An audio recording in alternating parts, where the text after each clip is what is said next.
Ой, позири. Позири меня. Чому ти пишеш? Ой, бабочка. Ой.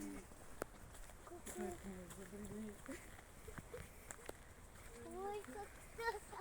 Блин. Какой же Стаса. Тут Стаса. Тут облепитесь. Люди забиваются лесу, да? Мам.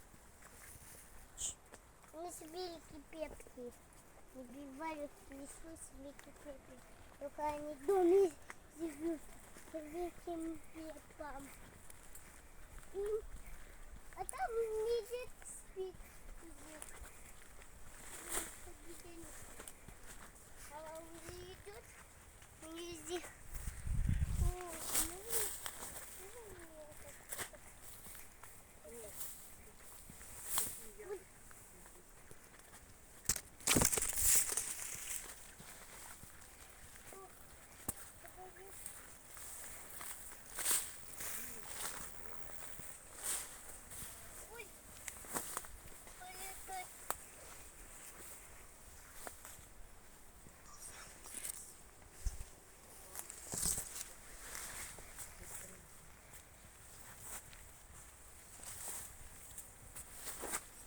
Ой, можно подниматься вместе